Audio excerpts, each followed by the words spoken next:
عزیز طلباء و طالبات، السلام علیکم۔ گزشتہ لیکچر میں ہم نے نصاب میں شامل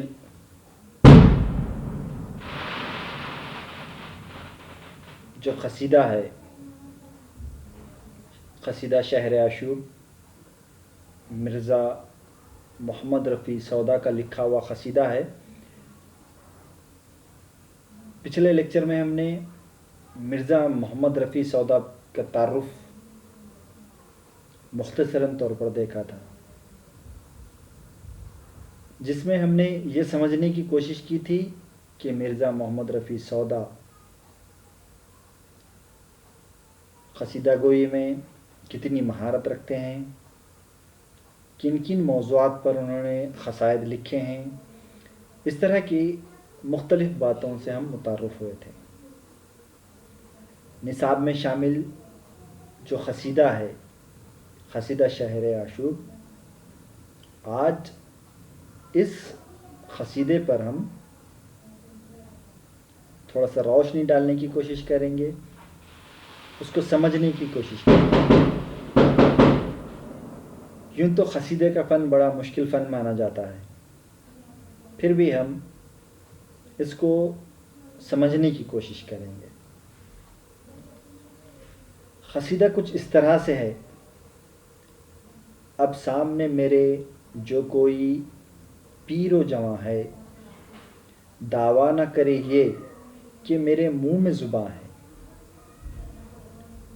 میں حضرت سودا کو سنا بولتے یارو، اللہ رے کیا نظم بیاں ہے۔ اتنا میں کیا عرض کہ فرمائیے حضرت، آرام سے کٹنے کی طرح کوئی بھی یہاں ہے۔ سن کر یہ لگے کہنے کہ خاموش ہی رہے، اس امر میں قاصر تو فرشتے کی زباں ہے۔ کیا کیا میں بتاؤں کہ زمانے کی کئی شکل ہے وجہ معاش اپنی، سو جس کا یہ بیاں ہے۔ گھوڑا لے اگر نوکری کرتے ہیں کسوں کی، تنخواہ کا پھر عالم بالا پہ نشاں ہے۔ گزرے ہے صدا یوں الف دانہ کی خاطر، شمشیر جو گھر میں تو سپر بنیے کے ہاں ہے۔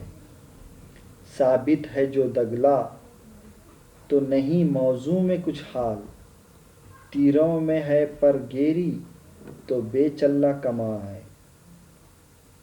کہتا ہے نفر غرے کو صراف سے جا کر، بی بی نے تو کچھ کھایا ہے فاقے سے میاں ہے۔ یہ سن کے دیا کچھ تو ہوئی عید، وگرنہ شوال بھی پھر ماہ مبارک رمضان ہے۔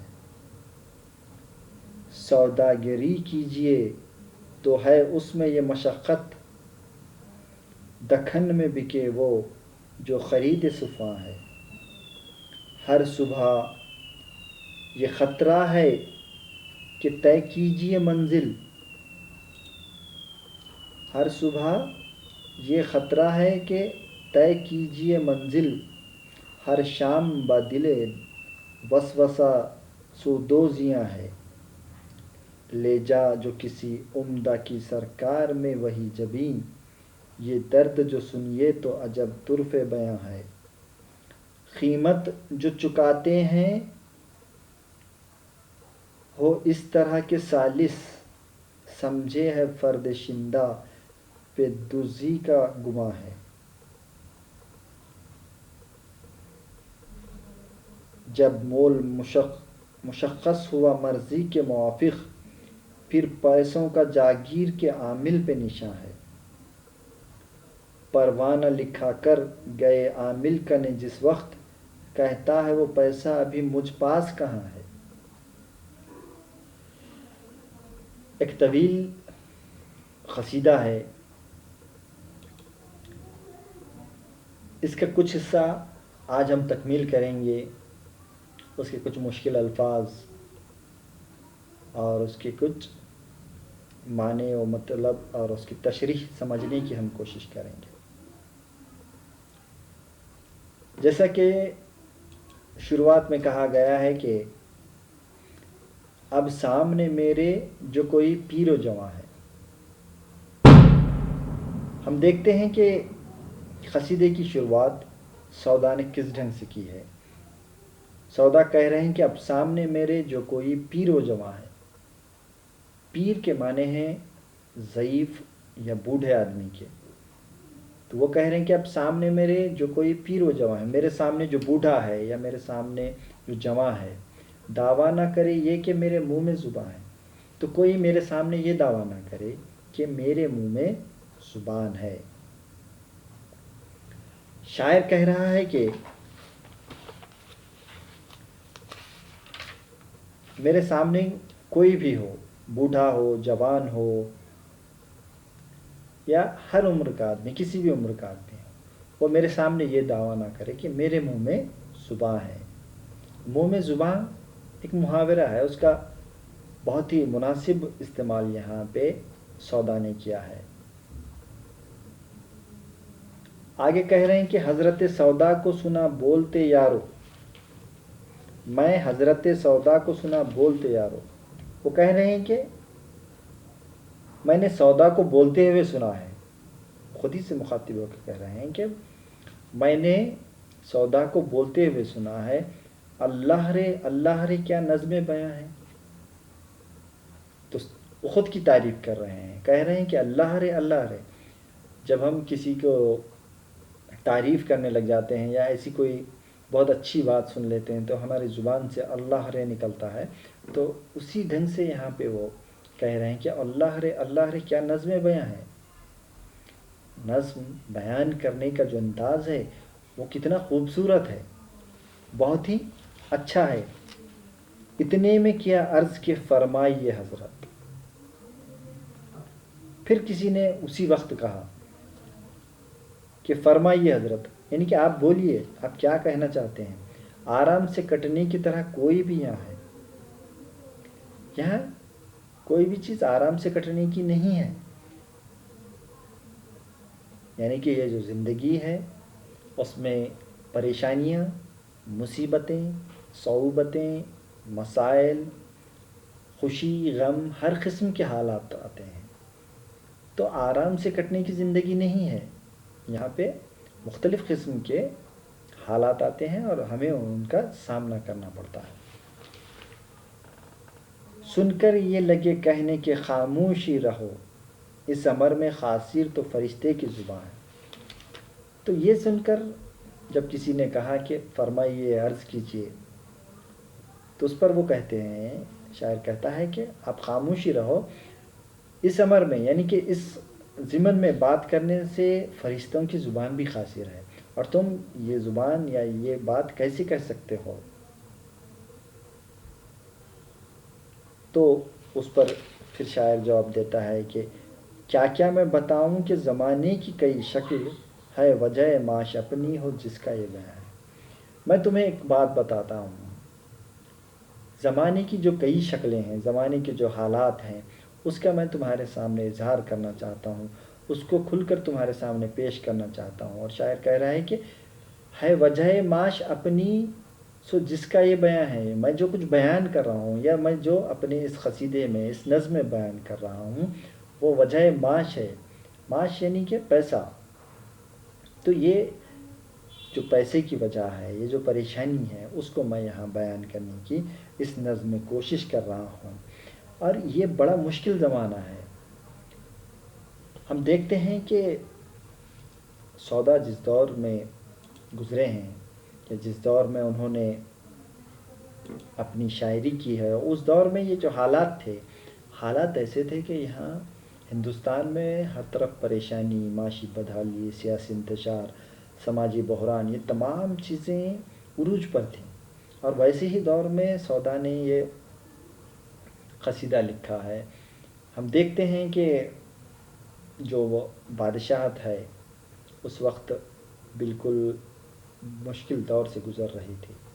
تو اسی وقت کا یہ قصیدہ ہے. تو یہاں پر وہ کہہ رہے ہیں کہ اس جو مشکل زمانہ ہے اس مشکل زمانے کی میں بات کر رہا ہوں. میں بجائے معاش جو ہے اس کا اپنی نظم بیان کر رہا ہوں. اب وہ آگے کہتے ہیں گھوڑا لے اگر نوکری کرتے ہیں کسی کی تنخواہ کا پھر عالم بالا پہ نشان ہے. اگر کوئی گھوڑا لے کر کسی کے پاس نوکری کرتا ہے یا گھوڑے کے لیے بھی نوکری کرتا ہے تو اس کی حالات کیسے ہیں؟ اتنے پریشان حال ہیں کہ وہ شہر کی جو خستہ حالی ہے اس کو بیان کرنے کے لیے گھوڑے کے ذریعے وہ سمجھا رہے ہیں کہ اگر گھوڑے کسی کے پاس نوکری کرتا ہے تو اس کی تنخواہ مالک کو وقت پر جو ملنی چاہیے وہ بھی نہیں مل پاتی. اتنے برے حالات ہیں، اتنی زیادہ پریشانی ہے، یا اتنی معاشی بدحالی اس وقت پھیلی ہوئی دکھائی دے رہی ہے. گزرے ہے صدا یوں الف و دانہ کی خاطر شمشیر جو گھر میں تو سپر بنیے کے ہاں ہے. اب شاعر آگے کہہ رہا ہے کہ اتنے برے حالات ہیں کہ گھاس جو گھوڑے کو ڈال لی جاتی ہے یا اس کو جو چارہ ڈالا جاتا ہے اس کے لیے بنیے کے یہاں ڈھال کو رکھا گیا ہے، اور تلوار اور ڈھال یہ دونوں بھی بنی کے یہاں رکھنا پڑ رہا ہے. بنی کے یہاں رکھنا بنیے جو سود سے پیسے دیا کرتے ہیں ان لوگوں کے پاس ڈھال کو رکھ کر گھوڑے کو چارہ ڈالا جا رہا ہے، گھوڑے کو گھاس میسر ہو رہی ہے. اگر تیر اگر ہے تو تیر میں جو کمان ہوتا ہے کمان میں تانت لگا ہوا نہیں ہے، صرف تیر رکھا ہوا ہے. اتنے برے حالات ہیں. اب شاعر کہہ رہا ہے کہ شمشیر جو گھر میں تو سپر بنیے کے ہاں ہے، ثابت ہے جود گلا تو نہیں موزوں میں کچھ حال، تیروں میں ہے پر گیری تو بے چلہ کماں ہے. اب بے چلہ یعنی کہ بغیر تانت والا کمان جسے کہتے ہیں. تو شاعر یہاں جو شہر کی بدحالی ہے، معاشی بدحالی، اس کی طرف اشارہ کرتے ہوئے کہہ رہا ہے اور ایک ایک چیز سے وہ یہ سمجھانے کی کوشش کر رہا ہے کہ کس طرح سے معاشی بدحالی ہے، جس کے نتیجے میں ہم دیکھتے ہیں کہ اگر کمان ہے تو اس میں تانت لگا ہوا نہیں ہے، اور تلوار یا ڈھال ہے تو گھوڑے کو چارہ ڈالنے کے لیے بنیے کے ہاں تلوار اور ڈھال کو رکھا جاتا ہے. اتنے برے حالات سے یہ شہر گزر رہا ہے. کہتا ہے نفر غرے کو صراف سے جا کر بی بی نے تو کچھ کھایا ہے فاقے سے میاں.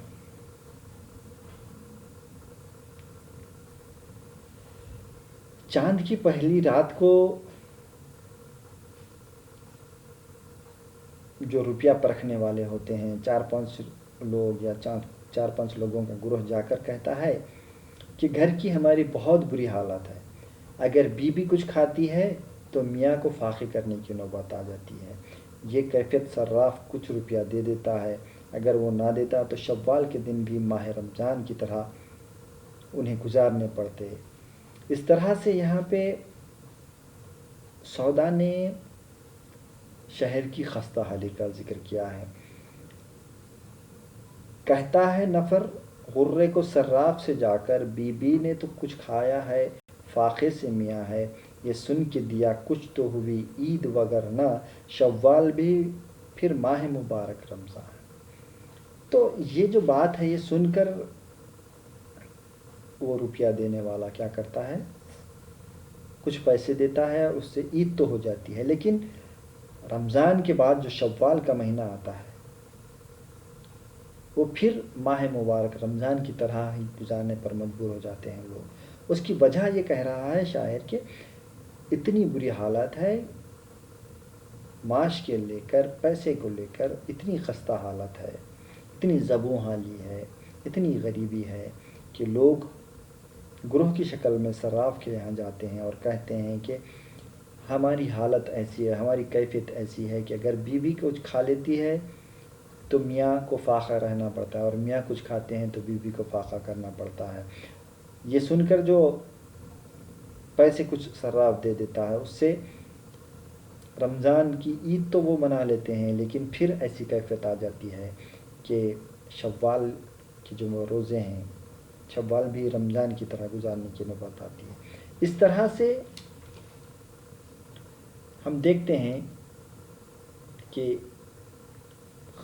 جو شہر کی خستہ حالی ہے، اس کی طرف شاعر خوبصورت انداز میں باریکی بینی سے اپنے ایک ایک مشاہدے کو پیش کرنے کی کوشش کر رہا ہے، اور ہر بات سے اس چیز کا شاعر اظہار کرنے کی کوشش کر رہا ہے کہ شہر میں اتنی زیادہ معاشی بدحالی پھیلی ہوئی ہے کہ فاقوں کی سی نوبت آ گئی ہے۔ انشاءاللہ اگلے لیکچر میں ہم بقیہ اشعار کی تشریح دیکھیں گے۔ شکریہ۔